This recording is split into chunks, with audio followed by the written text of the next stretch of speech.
So, Kate, what is your role within Autism Initiatives? I'm responsible for development of autism practice across the organisation. It's really important to us that we provide the best support to the people with autism, and that must be underpinned by the best autism practice.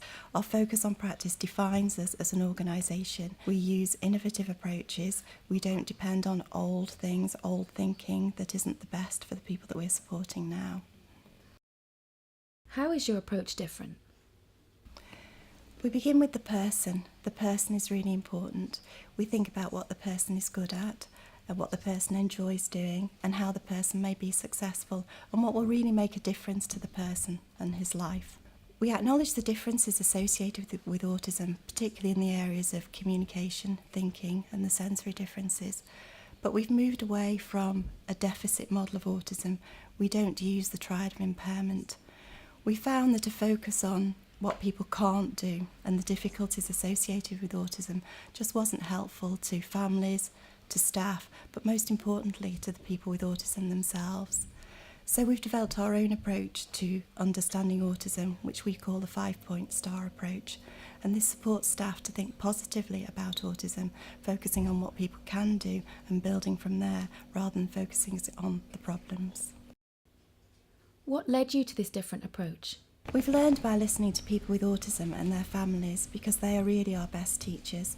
We learn from them about what works and what doesn't work. I'm a specialist speech and language therapist, and so we've always had a focus on development of communication and of thinking, and we've learned that this focus really makes a difference to people.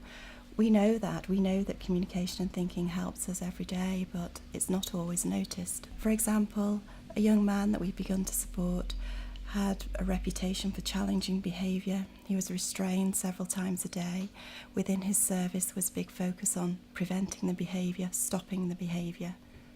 When we began to support him, immediately we began to think about his communication, about his patterns of thinking, and work out things that worked well for him.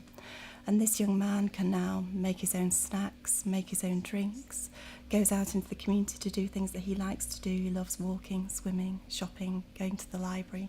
He goes to the pub with his family, and the behaviour just isn't there anymore. But we didn't work on the behaviour. We worked on communication and thinking. Similarly, people with Asperger's will tell you that supporting their communication and their thinking is what's made a difference to them. So that people who've been vulnerable in the community because they're not able to think ahead, they can't work out what might happen next, can learn these skills. And then they say things like, well, now I don't have any shocks. And choice making is really important as well. Often you hear people with autism say, I felt the need, or I had no choice, and that's horrible for them to feel that they're in that situation. So we work a lot with choice making because we know that makes a big difference to people and the way they can live their lives. What do people with autism and their families see as different about your approach? People say that they notice that we work with people with autism and their families, and we try and understand how life is for them rather than do to people with autism and their families or make our own judgments. They also notice that we have an attention to detail that they don't see elsewhere. So we'll really pick up on the small details about somebody's thinking or about things in the environment that just make a huge difference to that person's life. We try to see how life looks from their perspective rather than make our own judgments.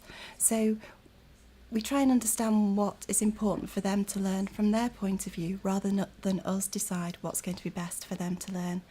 And the other thing that people say is they can't believe what people can achieve when they have the right type of support.